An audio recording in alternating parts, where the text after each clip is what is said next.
To the yellow here, Sure. or the red. Mm-hmm. John Green, Lycomingfootball.com. New year. This is actually my 20th year following Lycoming football, home and away. Started in 1996, and we're talking to Lycoming athletic director and head coach Mike Clark. And Mike, as we say every year at this time, goes fast, doesn't it? It does. It does. Yep. No, I can't believe this is year 9 or so. So it's we're ready to roll. Okay. Almost ready to roll. Yeah. First thing I have, what a beautiful scoreboard. Yeah, it's nice. Tell us a little bit about that. What it might do to enhance the pleasure of Lycoming football. Well, I tell you, I mean, look, obviously it's a nice, a real high-end scoreboard, and we're thrilled, that we were able to get it done. We had originally gone back to the beginning of the turf project, had discussed it at that time, and just from a fundraising standpoint, really weren't able to get to where we wanted to be to make that happen several years ago. And so, rather than just rush and put something smaller in, we had an idea what we wanted to do. And really, the aside from being a nice upgrade to football, it really is there to benefit some other teams, we hope. Glenn Smith, in his role as the director of athletics fundraising, has done a remarkable job of not only raising money for all of our teams in the department, but also securing the corporate sponsorships of all those folks on the scoreboard. And there'll even be, hopefully, as we work through this, some smaller local businesses that support us that will roll through the video board. So, from a scoreboard enhancement, surely an upgrade over where we were, but really at the end of the day, something we hope will be able to, help really benefit a lot of the teams in the athletic department. A big screen, does that mean there'll be shots of the players? Well, we're working through. That sounds like a lot of computer work beforehand. There's a lot of work involved. I mean, there's certainly, and I'd be lying if I said I knew what it was. Okay. But no, we are going to have some video capabilities, and it's something we're going to grow into, John. Yeah. We're not going to be hitting the ground running. I mean, this all happened really late. We weren't sure until late June that it was even a go, where the president finally got to the point where we were comfortable with the sponsorship level that we were at that time. And so, the last 8 weeks have been a little bit of a sprint from the time we thought we were doing it to where we are now, and those guys are still here working. So we'll be operational, but we're not fully prepared to utilize all of the capabilities yet. There will be some very nice capabilities. I do think we'll get some, we'll have replay capabilities. We'll probably build towards headshots and those kind of things, but we're certainly not there yet. But the capabilities are certainly very nice. Yeah, and don't be surprised. Electronics can have glitches until you work them all out. But we hope Saturday's a nice glitch-free day. Yeah, all I care about is the actual scoreboard component and the play clocks. And actually the score of the game. Yeah. And we're going to meet Susquehanna second year in a row now. They're coming upstream. Yep. What do you know about them this year? Well, this will be their second year with their current coaching staff, and look, I told you a year ago we took our hats off. They completely outperformed us, and it's I think an opportunity. For us to pick up where we left off late last year, and continue through a good offseason to prove that we can be a good football team again. So, we played okay early in the game against Susquehanna last year, but really our theme all of probably the first 2/3 of last season was, we would battle early, and then inevitably we just wouldn't be able to overcome the types of mistakes, and we would find ways to lose games. So, it's just a chance to start 2016 off on the right foot, to hopefully get back to, our winning ways around here on a regular basis. Starting with Chase Whiteman, second year, got a lot of experience, really grew up towards the end of the year. In fact, that's sort of a theme from what I see growing up. This team coming up a little bit from last year. He was, I think, first in the MAC in efficiency rating last year. Pass efficiency, yep. And so a key player. How's he doing? Chase has been very solid. It's the biggest issue with Chase a year ago was experience. He's always been a really talented guy, but we just got to he hadn't played since his senior year of high school, and he went to Lock Haven and redshirted, and then transferred here and was stuck behind Tyler Jenny. And so, last fall was the first time in 4 years he'd played extensively in a football game, and that's really hard to do at quarterback.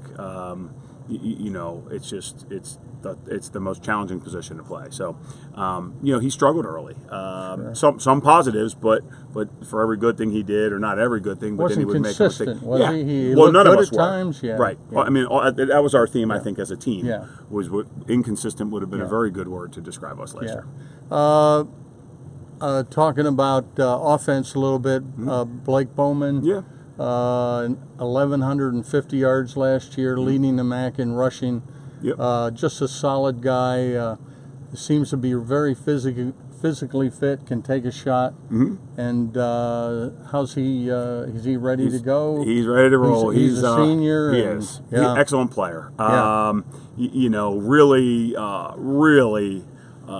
had a tremendous year after backing Craig up for 2 years. We knew Blake was a good player. He'd run for 100 yards at Misericordia and Wilkes in the past, so we knew he was a good player. I'd be lying if I told you I thought he would score 18 touchdowns and rush for almost 1,200 yards, but we thought he was a very good player in our league. 18 touchdowns, no one had ever done that here, so we didn't know that was going to happen. But he deserves it. He works, he's smart, he's athletic, he has unbelievable balance, unbelievable balance, I think, is something that really sets him apart, and that probably goes back to his time as a wrestler. So, great player. Okay, switching over to the defense.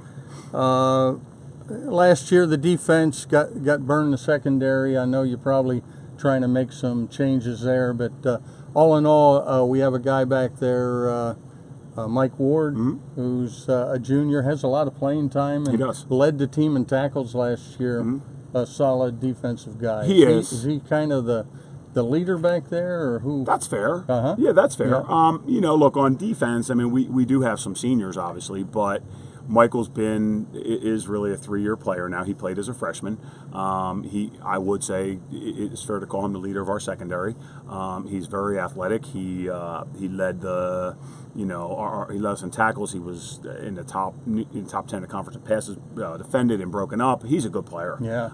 And he had an outstanding offseason.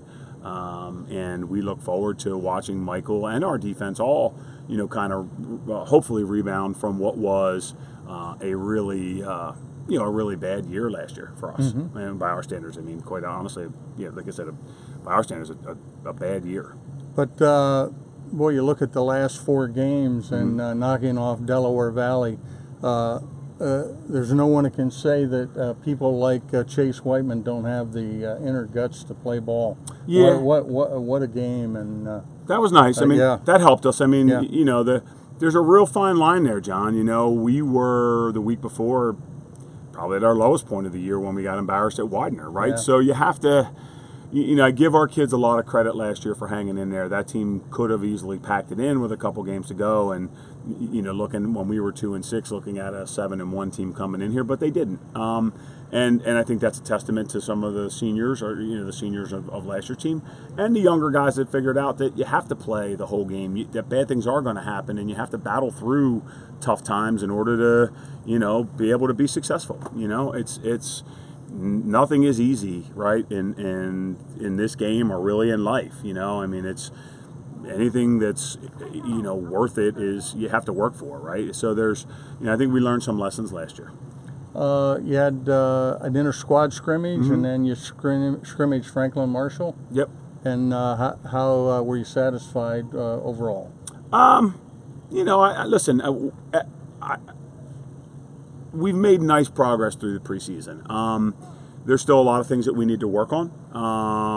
We did some good things in both of those scrimmages, and we did some bad things in both of those scrimmages. So we're still not exactly where we'd like to be, but we're working towards, becoming a better team. We didn't play our last game. Our best game of the year last year was week 9, and so we're better than we were 2.5 weeks ago when we got here.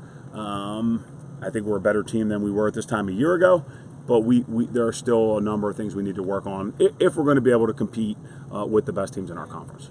Well, Saturday, 1 o'clock, weather looks like it's going to be nice, 79 degrees, a little maybe cooler than sometimes.